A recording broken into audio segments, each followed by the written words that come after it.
Right now, with no power on this unit, if I plug it in, we should have our pendant operational by default. So I have power on it now. It should work. We'll go down and up. And let's go ahead and connect the unit. I'm going to move this over here where we can connect it easier. There's that connector, goes into there. Plug that in there. The LED, the black is your ground. Just look for the ground marking on here, which is on this side here. And we just plug that in. And now we'll flip these over here so we can see what we're doing. These, of course, will all be in the walls and stuff. The only thing that should be in here is your wires. But for a testing situation, we're going to set this up like that. We're going to have our emergency switches set. And now we're going to go ahead and plug our unit in and see what it does.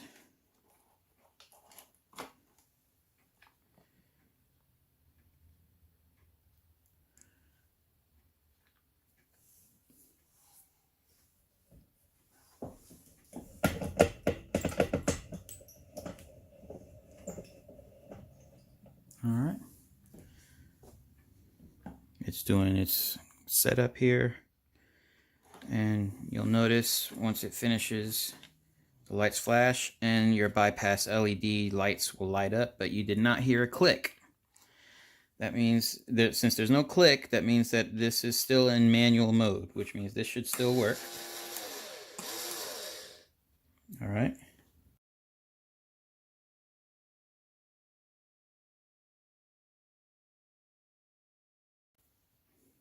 This is what we're going to do. We're going to unplug the power. I know that the problem is in this conglomeration of mess that I've made here with these buttons. Yours is not going to be this messy because you're going to be hooked up to your permanent locations and you won't have all these wires hanging out in here. So I'm going to use my buttons that I set up in here, and I'm going to connect my power to this. Okay, so that is how you connect the unit. Now I've got a permanently wired setup here, so I've got all of my wires already connected with the limit switches and the buttons and the LEDs and the LCD display. And I'm going to go ahead and plug the unit in here so we can test it. So you'll have your LCD display.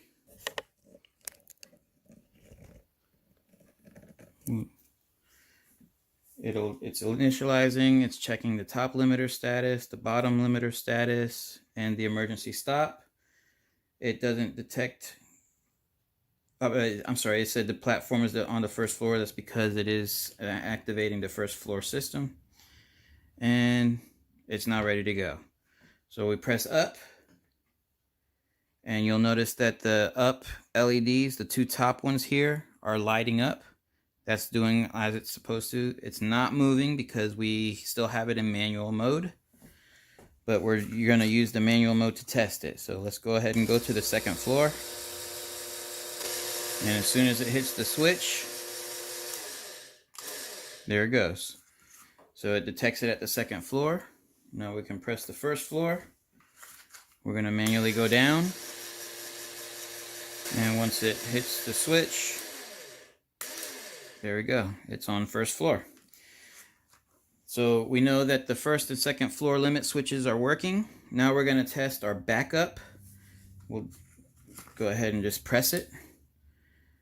It detects that the floor and the bottom floor limiter is messed up and will not allow you to do anything at this point until that is cleared. So we're going to let go of the emergency, give it a second. Once the LED buttons stop flickering, you're back in normal mode. and you should be able to operate as usual. I'm going to go up.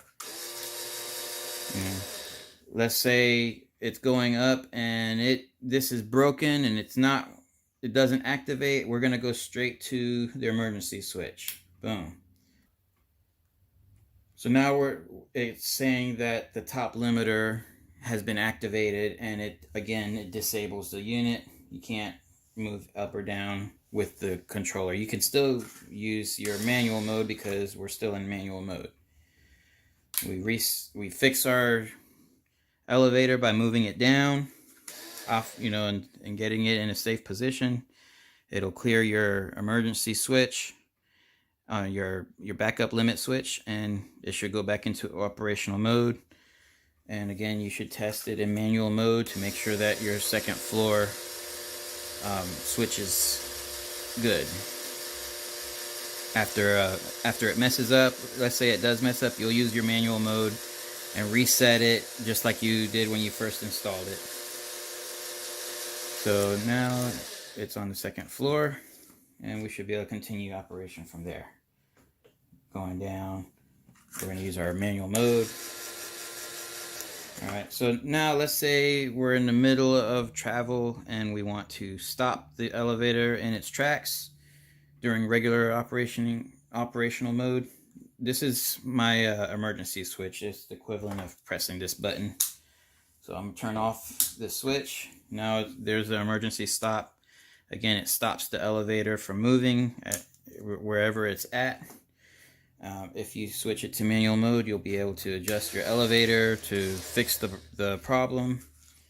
And once you get your emergency switch reset, give it a second to register, and it should go back into operational mode. There you go. So now we're ready to go ahead and test the unit in automatic mode.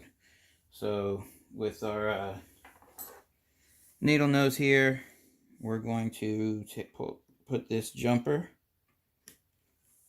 and I have it upside down, doesn't matter, and I'm going to connect the relays. So you heard the click. That means we're no longer in manual mode. I can't control it with the pendant anymore. Now it's fully automatic. We're going to hit down, and there we go. It's on its own.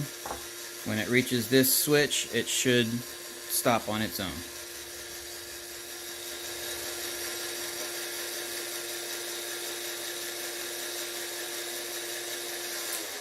And there we go. And we'll hit the floor 2. Same thing.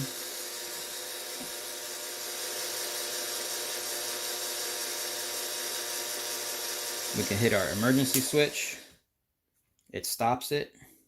Reset. Give it a second to clear. Once the lights stop flashing, that means it's good, and we can continue on our way.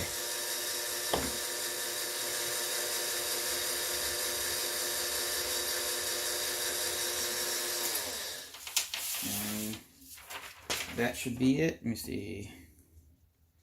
So we've tested the emergency switch. We've tested the top and bottom limit switch.